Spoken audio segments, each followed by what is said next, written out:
You ever get that feeling? The one where the hairs on the back of your neck stand up for no reason at all? It's a primal feeling, an alarm bell buried deep in your DNA, screaming that something is wrong, that you are being watched. For Emma Hayes, out in the blood-red dust of the Arizona Territory in 1878, that feeling was about to become her entire world. This isn't the story of the Wild West you think you know. Forget the heroic cowboys and the damsels in distress. This is a story about capture. It's about a woman whose life was stolen, not by the unforgiving sun or a rattlesnake's bite, but by a man. And the reason he took her is far more twisted than you could ever imagine. The sun in Arizona was a merciless god, and Emma Hayes was its most scorned disciple.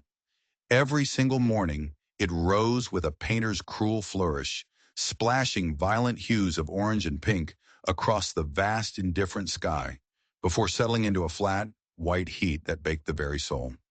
It was 1878, and for 2 years, since her husband Thomas had coughed his last dusty breath, Emma's world had shrunk to the size of a 5-gallon bucket. Her life was a litany of backbreaking labors, but none was more constant, more essential, than hauling water. The San Pedro River, a thin vein of life in a dying land, was a brutal 2-mile walk from her crumbling adobe shack. 2 miles there and 2 miles back, every single day. The path wasn't a path, but a memory of one, etched into the hard pan by her own weary feet. It snaked through cholla and prickly pear, past skeletal mesquite trees that clawed at the sky like the arthritic fingers of old men. Emma was 26 but looked 40. Her skin, once the color of fresh cream, was now a tapestry of sunspots and fine lines. Her hands were her husband's hands now, calloused and cracked. Only her eyes, the color of a stormy sea, held any remnant of the girl she'd been. A girl who had believed in the promise of the West, in the sweet lies Thomas had whispered of prosperity. That promise had turned to dust, just like Thomas. This morning was no different. The yoke, a crude piece of pine, dug into the bones of her shoulders. The empty buckets banged against her legs, a hollow, mocking rhythm. She passed the Jacobsons' homestead, a more prosperous-looking outfit with a proper well and a windmill. Martha Jacobson was often out, a plump woman with a perpetually disapproving frown. She'd see Emma and her buckets and sniff, a small, sharp sound of pity mixed with contempt. To the Jacobsons, Emma was a cautionary tale. The widow Hayes, a ghost haunting the edges of their hard-won respectability. Emma kept her eyes fixed on the horizon. Pity didn't fill buckets. Work was all she had. She filled the buckets at the sluggish brown river, her arms trembling. The initial weight was always a shock, a violent pull that threatened to tear her shoulders from their sockets. She rested for a moment, splashing cool water on her face, a fleeting moment of grace. Then she settled the yoke back onto her shoulders and began the long, agonizing journey back. It was on the return trip that she felt it, that prickling sensation on the back of her neck, the feeling of being watched. She froze, her heart a frantic bird in her ribs. The desert was a place of hidden dangers, mountain lions, javelinas, rattlesnakes, and men. Men were the most dangerous of all. A lone woman was a target, a piece of meat left out in the sun. She scanned the landscape, her eyes darting from rock to bush. Nothing, just the vast, silent emptiness. The sun beat down, the silence amplifying her fear. She told herself she was imagining it. The heat played tricks on the mind. She took another step, the water sloshing in the buckets, the sound deafening in the stillness. And then she saw him. He was so still he might have been carved from the red rock itself. He sat astride a pinto pony on a low bluff overlooking the path, not 50 yards away. An Apache. Fear, cold and sharp, pierced through the heat. The settlers spoke of the Apache in hushed, terrified whispers. Savages, ghosts of the desert. They moved without a sound, their raids swift and brutal. This one was lean and powerful, his bare torso the color of burnished copper, crisscrossed with old scars. A single feather was tied in his long black hair. A rifle lay across his lap, but it was the knife at his hip that held Emma's gaze. His face was all sharp angles and shadows, his expression unreadable. His dark eyes were fixed on her with an unnerving intensity. He wasn't looking at her the way the men in Tucson looked at her, with their leering smiles and hungry eyes. This was different, colder, more analytical. It was the look of a predator studying its prey. Emma's mind raced. Should she run? Scream? The Jacobsons were too far away. Running with the heavy buckets was impossible. So she did the only thing she could. She lifted her chin, stared straight ahead, and walked. Each step was an act of defiance, a silent scream against the fear that threatened to paralyze her.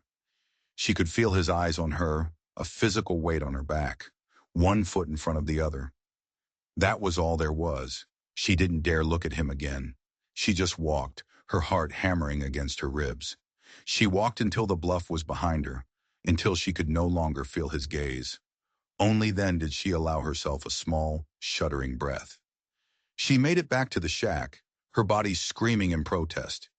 That night, she barricaded the door with her only chair and sat in the dark, clutching a rusty axe. The Apache had not harmed her. He had not moved, not spoken. But his presence had shattered the fragile peace of her solitude. He had reminded her that she was not just poor, not just a widow. She was vulnerable. And she had no idea that his silent observation wasn't random. He wasn't just watching a random woman. He was watching her. The days that followed were a torment of sun and silence. And the Apache was always there. He never approached. He never spoke. He simply appeared, a silent sentinel on the landscape, as inevitable as the rising sun. Sometimes he was on the same bluff. Other times he was farther away, a distant figure on a ridge, half hidden in the shade of a Palo Verde tree. But he was always watching. His presence became a part of her daily trial, another hardship to be endured, like the heat and the thirst. At first it was pure terror. Her journey for water became a gauntlet of fear. But as the days bled into a week, a strange, unsettling shift began to occur. The terror didn't recede, but it was joined by something else, a bewildering sense of routine. He was a feature of the landscape now, like a particular saguaro cactus or a uniquely shaped rock. His silent observation became a bizarre, unnerving constant in her life of unending variables. She began to notice things about him. The way he sat on his pinto pony, with a stillness that was both relaxed and coiled, ready for action. He carried a bow and a quiver of arrows on his back, in addition to the rifle. He was a warrior, a hunter. What did he want with her? The question gnawed at her, a low-grade fever in her mind. Was he waiting for the right moment to attack? Was he studying her routine, her weaknesses?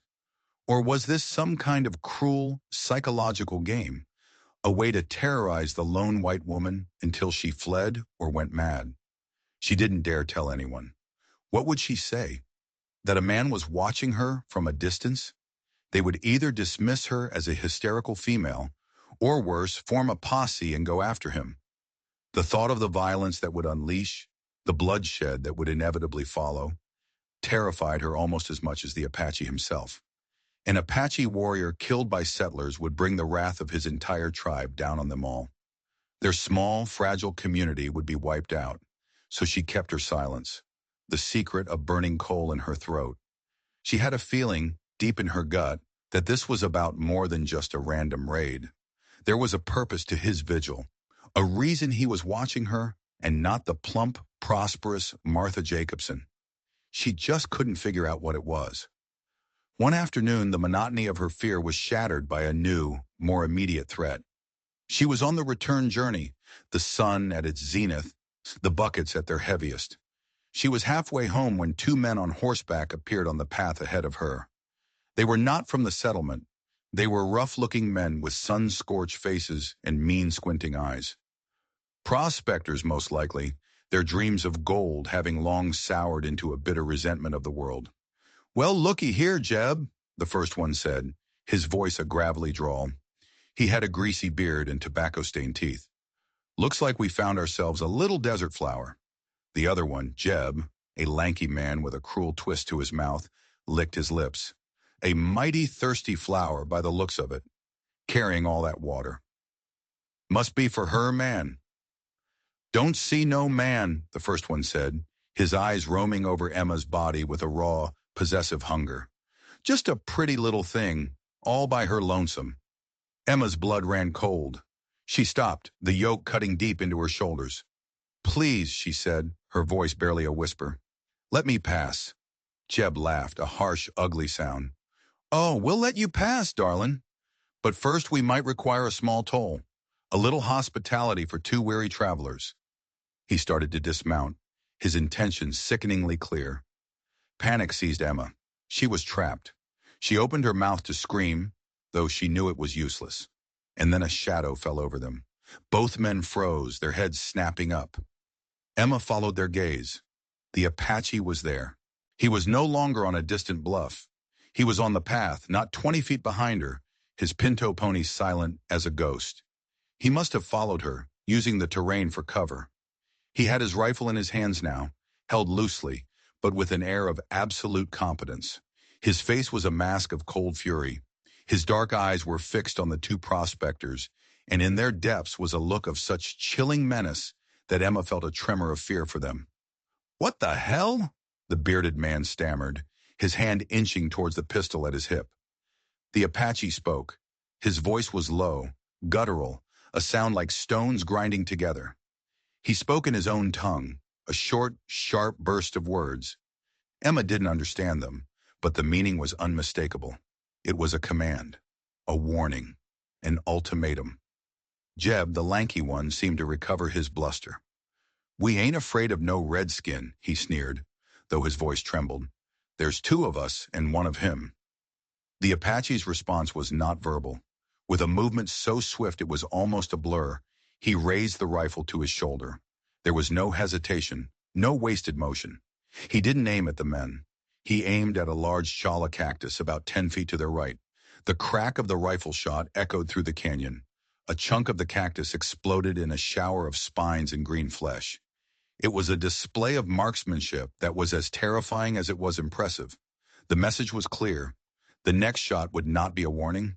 The two men stared, their faces pale under their grime. The bravado drained out of them, replaced by a primal, animal fear.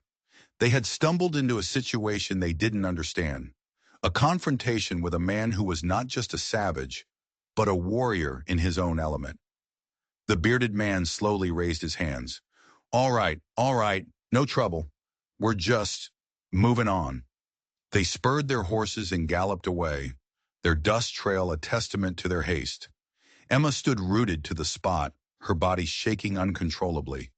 The silence that descended was more profound than before. She finally turned to face him, to thank him, to question him. The words died in her throat. He was looking at her now. The cold fury was gone from his eyes, replaced by that same intense, unreadable scrutiny. He lowered his rifle and nudged his pony forward, closing the distance between them. She had to crane her neck to look up at him. His presence was overwhelming. He stared at her for a long, silent moment. He looked at the yoke on her shoulders, at the heavy buckets, at her cracked and calloused hands. His gaze lingered on her face, on her sun-scorched skin, and her frightened, stormy eyes. Then he did something she never expected. He dismounted. His movements were fluid and graceful. He walked towards her, and for a terrifying second, she thought he was going to harm her after all. She flinched, taking a step back. He stopped. He held up a hand, not in a threatening way, but as if to calm a frightened animal. Then he reached out, not to her, but to the yoke on her shoulders. With a strength that seemed effortless, he lifted the entire apparatus, the wooden beam, the heavy, water-filled buckets, off her shoulders and set it gently on the ground. The sudden release from the weight was so profound that Emma staggered, her knees buckling. He stood before her, his shadow falling over her, shielding her from the brutal sun. He was so close she could smell the scent of horse and leather and the faint, dusty aroma of the desert itself. He raised a hand and with a single finger gently brushed a strand of sweat-soaked hair from her forehead. His touch was surprisingly light, almost tender. It was the first human touch she had felt in a very, very long time. He looked into her eyes, and for the first time, she saw something beyond the warrior, beyond the predator. She saw a flicker of something ancient and resolute. Then he spoke. His voice was still low and guttural, but the harsh edge was gone. He spoke in broken, heavily accented English, the words clearly learned and practiced. "No more," he said, his voice a deep rumble. "No more water." He gestured to the buckets, then to her. "You are done." It wasn't a suggestion, it was a declaration. And then he delivered the final, life-altering blow. The words that would shatter her world and remake it in an image she could never have conceived. "You are my wife now." The Apache camp was not a place. It was a living, breathing entity, nestled in a hidden canyon where the rock bled crimson and the sky was a relentless, infinite blue. To Emma, it was a cage, a beautiful, terrifying cage. The warrior's name was Nakai. It meant he who wanders. He had led her there, not with ropes or threats, but with an implacable will that allowed for no argument. He had simply picked up one of her water buckets, gestured for her to follow, and started walking. And Emma, in a state of shock so profound it felt like a dream, had followed. What choice did she have? To refuse was to be left alone in the desert. Her protector was now her captor. The two, she was beginning to realize, were terrifyingly indistinct. Life in the rancheria, as they called it, was a brutal awakening. Her former life of hardship had been a pale imitation of this. This was a life stripped to its essence, survival. Nakai led her to his wickiup, a simple dome-shaped structure made of bent branches and covered with brush. It was larger than the others, and inside it was surprisingly clean and organized. But it was not empty. A woman was there, grinding corn on a stone metate. She was younger than Emma, perhaps 18, with a round, pretty face and eyes as black and shiny as obsidian. She looked up as they entered, her gaze flicking from Nakai to Emma, and her expression curdled into one of venomous hatred. This was Taza, Nakai's first wife. The confrontation was immediate and silent. Taza's eyes raked over Emma, taking in her pale skin, her foreign clothes, her obvious terror. It was a look of pure, undiluted loathing. This was her home, her husband, her life, and Emma was an intruder, a contamination. Nakai spoke to Taza in their fluid, clicking language. His tone was firm, brooking no argument. Taza responded, her voice sharp and angry. Emma stood there, feeling like a stray dog brought into a home, unwanted and utterly out of place. The argument was short. Nakai's authority was absolute. He turned and left the wickiup, leaving Emma alone with her new rival. The first few weeks were a living hell. Taza made her life a misery. She was given the most menial, back-breaking tasks. She scraped hides until her hands were raw and bleeding. She gathered firewood under the searing sun, her arms scratched and torn by thorns. She was tasked with grinding endless amounts of corn, a repetitive, soul-crushing labor that made hauling water feel like a vacation. She was an outcast. The other women of the tribe followed Taza's lead, ignoring her or staring at her with open hostility. They called her Inda, the white woman, the enemy. She retreated into herself, a ghost in a vibrant, violent world. She learned to be invisible, to keep her head down, to speak only when spoken to, which was never. Nakai was a paradox. He was the architect of her misery, her captor. Yet he was also her only shield. He never laid a hand on her in anger. When he saw that Taza was giving her no food, he would hunt a rabbit himself and cook it, handing her a piece without a word. When he noticed her shoes were falling apart, he left a new pair of soft, buckskin moccasins by her sleeping mat. They fit perfectly. He was always watching. Their nights were a tense, unspoken negotiation.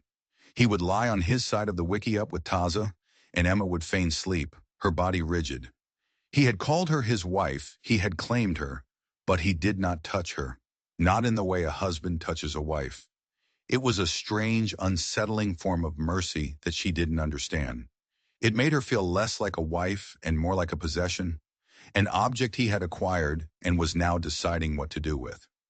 One day she was mending a tear in the simple buckskin dress they had given her, when she noticed something odd about Nakai's sleeping furs. Tucked deep within the folds was a small, worn leather pouch. It was clearly not Apache in design. It was something from her world. Her heart pounded. Driven by a desperate curiosity, she waited until Nakai and Taza were gone before reaching for it. Her fingers trembled as she opened the drawstring. Inside wasn't a weapon or a sacred object. It was a small, tarnished silver locket. She opened it. On one side was a faded portrait of a young woman she didn't recognize. But on the other side, her blood ran cold. It was a tiny, expertly folded piece of paper. A map. Not of the territory, but of a very specific, small area. An area that included her own crumbling adobe shack. And scrawled in the corner, in a hand she knew as well as her own, was a single name, Thomas, her dead husband's name. Why did this Apache warrior, her captor, have a map drawn by her husband? This wasn't a chance encounter. He hadn't just stumbled upon her at the river. He had been looking for her all along. The question was no longer what he wanted. The question was why. The discovery of the locket changed everything. The fear that had been her constant companion was now sharpened by a terrifying new blade: suspicion. Nakai was no longer just a mysterious warrior who had taken her. He was a man with a secret that was tied to her dead husband. The questions burned in her mind. How did he know Thomas? Where did he get the locket? Was Thomas's death from consumption just a story? Had Nakai killed him? The thought was a cold stone in her gut. She had to know, but how could she ask? She was a prisoner, an outcast. She didn't even speak his language properly yet. So she watched. She listened.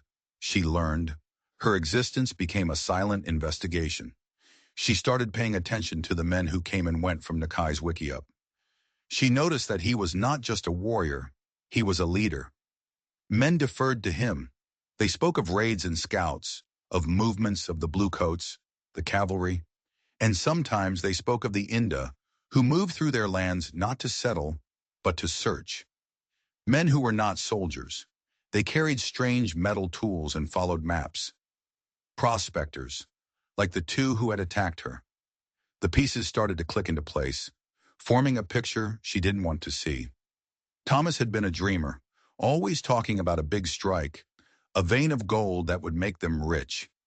She'd dismissed it as desperate fantasy. But what if it was real? What if he'd found something worth killing for?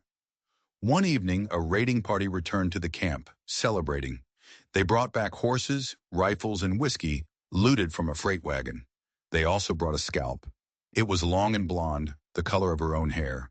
The warriors drank and danced around a great bonfire, their painted faces demonic in the flickering light. Emma watched, her heart a stone in her chest, as one of the warriors paraded the blonde scalp. This was the reality of the people she lived with. They were killers. The thought made her physically ill. She fled the fire, stumbling into the darkness, her stomach heaving. A hand fell on her shoulder. She cried out. It was Nakai. They are celebrating a victory, he said, his English still broken. They are honoring the spirits. Victory? She choked out. You call that victory? Murdering people, stealing, that thing. Nakai's expression hardened. Your people come and steal our land. They kill the buffalo. They poison our water. They bring the coughing sickness that kills our children. They want to put us on reservations and watch us die. That is murder. We fight to survive. He crouched in front of her. You see a scalp. I see the face of my brother, killed by the blue coats. You see savages. We see warriors. His words struck her with the force of a physical blow. She had lived in her own small world of suffering. She had never considered their side. It didn't excuse the brutality, but it cracked open a door in her mind. Why? She whispered, the question that had been haunting her for weeks. Why me? Why did you take me? And how did you know my husband? She had him. The directness of the question, the use of his name, it caught him off guard. He was silent for a long moment, his gaze searching her face. He reached out and gently took her hand, turning it over to look at the palm, now red and calloused from her work. I watched you, he said, his voice softer now. Every day. I saw you carry the water. You did not cry.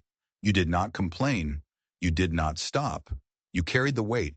You have a strong spirit. He looked up from her hand, his dark eyes meeting hers.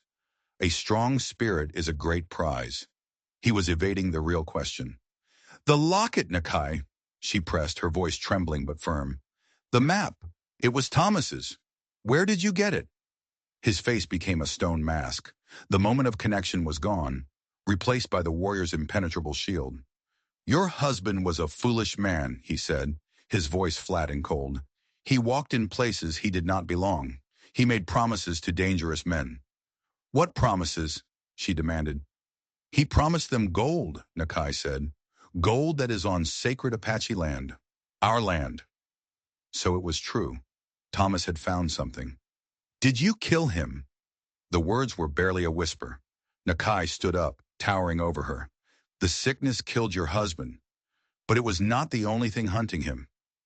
He looked back toward the fire. The men he promised the gold to, they are still looking for his maps. They believe you have them. Suddenly, the attack by the two prospectors made horrifying sense. They weren't just lecherous drifters. They were looking for something. They were testing her, trying to see what she knew. And Nakai's intervention, it wasn't to save a random woman. It was to protect an asset. You didn't take me because of my spirit, she said, the realization dawning, cold and bitter. You took me because you think I know where the gold is. He turned to face her, his expression unreadable in the flickering firelight.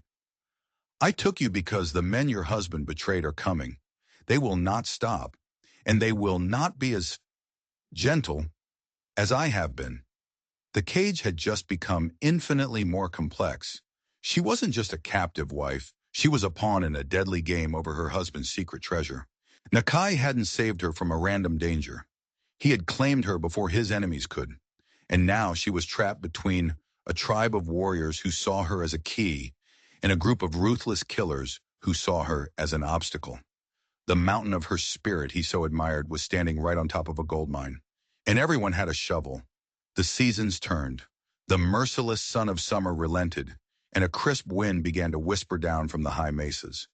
In the crucible of the Apache camp, Emma was being forged into someone new.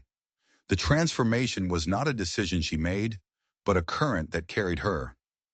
The woman who had measured her life in the weight of water buckets was learning to measure it in the turning of the stars.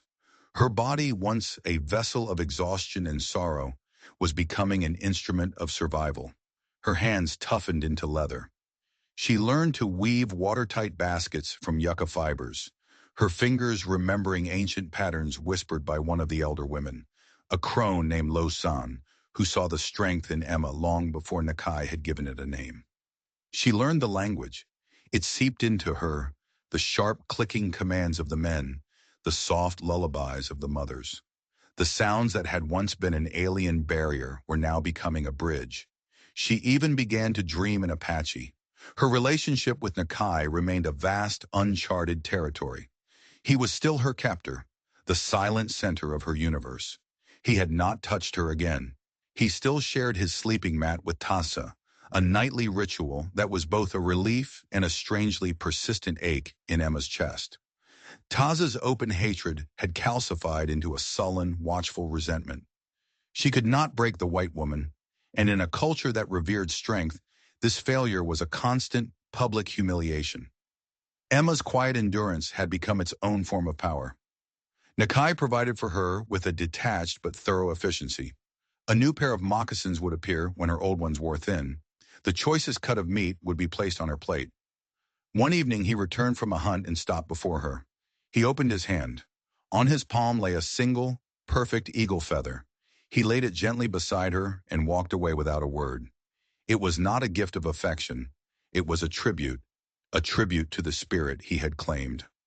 She looked at his broad, scarred back as he settled by the fire, and the fear she had lived with for so long was crowded out by a new, terrifyingly complex emotion. He had seen a strength in her she hadn't known she possessed, and in seeing it, he had willed it into being. She wasn't happy. Happiness was a pale, flimsy word from another life. But she was present, vital. The cage was improbably becoming a sanctuary, and then the ghost of her past came riding into it. It began as a smudge of dust on the far horizon. The camp grew still. The warriors materialized from the shadows, their hands finding their weapons. The dust cloud resolved into riders, blue uniforms, the U.S. cavalry. They rode under a flag of truce. Leading them was a young, ambitious captain. But it was the man beside him, the civilian scout in buckskins, that made Emma's heart stop beating. John Carter. The name was a shock from a forgotten language. It felt like a lifetime ago that he had courted her in the green hills of Missouri. A farmer's son, smelling of clean earth and fresh hay. She had chosen Thomas's wild dreams instead. Seeing John here, his handsome face tanned and hardened, was like watching a specter walk out of a grave. The Apaches gathered, Nakai at the forefront, his very stillness a challenge. Emma shrank back into the shadows of the wickiup. Her darker skin, her Apache dress, it was a camouflage. She prayed it would be enough. The captain spoke of peace, of government rations, of the San Carlos reservation. The Apache faces remained like stone. Then John Carter's gaze began to sweep over the camp. A scout's gaze, trained to see every detail. It passed over the wickiups, the drying racks, the faces of the warriors, and then it found her. For a moment he simply stared, his brain unable to process what his eyes were seeing. The woman in the shadows, clad in buckskin, her hair braided like a squaw's. It was impossible, but it was her. He saw her eyes, those stormy, sea-green eyes that had haunted his dreams for 3 years. His face registered disbelief, then confusion, then a dawning, sickening horror. Emma! The name was a choked whisper, but she saw his lips form the word. He took an involuntary step forward. It was too late. The ghost had a name. The parley ended in a stalemate. The cavalry mounted, their relief at leaving palpable. But John Carter lingered, his eyes locked on the wickiup where Emma was hidden. The captain had to bark his name twice before he finally, reluctantly, tore his gaze away. His back was rigid with shock and a dawning, terrible resolve that Emma could feel even across the distance. The camp exploded into activity, but Emma was trapped in her own private vortex. John Carter knew. He thought she was a prisoner, a captive slave. He would be back. A part of her, the ghost of the Missouri girl, felt a wild, treacherous surge of hope. Rescue. A return to a world she understood. But what would she be returning to? The pitying glances of women like Martha Jacobson? The back-breaking loneliness? She was no longer that woman. The desert had burned that woman away. Here her strength was valued. That night she lay awake, her mind torn. She thought of John, with his kind, simple intentions. Then she thought of Nakai. The thought of him believing she had chosen to leave, that her spirit had broken, sparked a feeling so sharp and painful it made her gasp. She didn't know it yet, but John Carter's arrival wasn't a coincidence. He wasn't just a scout who happened to be with the cavalry. He was there for the same reason the prospectors were. He was there for Thomas's gold, and his plan for rescuing her was far more sinister than she could ever comprehend. 2 nights later, the desert delivered her ghost. She was wrenched from a shallow, uneasy sleep by a hand clamped firmly over her mouth. Her eyes flew open to a dark figure leaning over her. "Shh, Emma, for God's sake, it's me," the figure whispered. John Carter. His voice trembled with urgency. "Don't make a sound. I've come to get you out of here." He had come alone, a feat of such reckless bravery she could hardly fathom it. He must have crept past the sentries, a ghost in the moonlight, his love or his pity, a compass leading him through the darkness. "John," she breathed against his palm, her mind a whirlwind of terror and disbelief. "How?" "Later," he insisted, his grip on her arm tight and possessive. "We have to go now before they wake up." He began to pull her, dragging her towards the entrance flap of the wickiup. But Emma's feet felt rooted to the earth. She dug in her heels. She looked back at the sleeping forms across the small space. At Tasa and at Nakai, his powerful body relaxed in sleep, his harsh face softened by the shadows. The man who had stolen her life, but who had also, in his own brutal way, given it back to her. The man who saw a mountain in her spirit. In that fatal moment of hesitation, the world fractured. Her foot scuffed against a loose stone. Outside, a camp dog let out a single sharp bark, and Nakai was awake. He rose in one fluid, silent motion, a shadow detaching itself from the deeper shadows. He was on his feet, his knife in his hand, before Emma had drawn her next breath. He was not a man waking from sleep. He was a warrior answering a threat. John Carter spun around, his own fear making him clumsy. He ripped the pistol from his belt. "Stay back, savage," he warned, his voice cracking. Nakai didn't even seem to register the insult or the gun. His eyes, glittering in the darkness, were not on John. They were on Emma. They were fixed on John Carter's pale hand, gripping her arm like a manacle. And in Nakai's eyes, Emma saw something she had never seen before. Not the cold calculation of the leader, not the detached scrutiny of her captor, but a raw, primal fire. It was the look of a wolf seeing a rival's teeth on its mate. It was a fury that was deeply, terrifyingly personal. It was Taza who broke the spell, her shrill scream tearing through the night, a call to arms that brought the entire camp to instant, violent life. John panicked. Realizing escape with Emma was now impossible, he shoved her towards Nakai and fired his pistol. Not at Nakai, but at the roof of the wiki-up, a desperate, foolish attempt to create chaos. But Nakai was not a creature of chaos. He moved with the impossible speed of a striking rattlesnake, pulling Emma behind him, shielding her with his own body as warriors began to pour into the wiki-up, their faces fierce in the moonlight. John was trapped, surrounded, a cornered animal. He raised his pistol again, preparing to sell his life dearly. "No!" The scream was torn from Emma's throat. Nakai barked a single, sharp command in Apache. The warriors froze. Nakai turned slowly to face John Carter. The two men, two worlds, stood in opposition. "She is not your woman," Nakai said, his voice a low, dangerous growl. "She's not yours either," John spat back, his terror making him reckless. "Look at her. She's a white woman, a Christian. You stole her. You forced her." But then John said something that changed the entire equation. His eyes, wild with fear, darted around the wiki-up, not looking for an escape route, but scanning her meager belongings. "Where is it, Emma?" he hissed, his voice dropping to a desperate whisper. "The map. Thomas's map. I know you have it. Give it to me, and I'll get you out of this. I'll make you rich. Richer than you ever dreamed." The mask fell away. This wasn't a rescue. It was a business transaction. John Carter, the simple farmer's son from Missouri, was just another vulture circling her husband's legacy. He wasn't her savior. He was just a different kind of captor, one who smiled and whispered promises instead of watching from a bluff. Nakai's gaze flickered to Emma, and in that single glance he asked the question that held the weight of her entire existence. "Is he right? Did you know?" The world went silent. There was only the circle of dark, watching faces. Taza was watching, her expression a complex mask of hatred and dawning, grudging respect. The warriors were watching, and Nakai was watching, his dark eyes demanding the truth. Her answer would be John Carter's death sentence or his pardon. It would be the final word on her own life. She looked at John, at his handsome, terrified face, now ugly with greed. A face from a life that no longer fit her, a life where she would always be the poor widow Hayes. Then she looked at Nakai, at his hard, scarred face.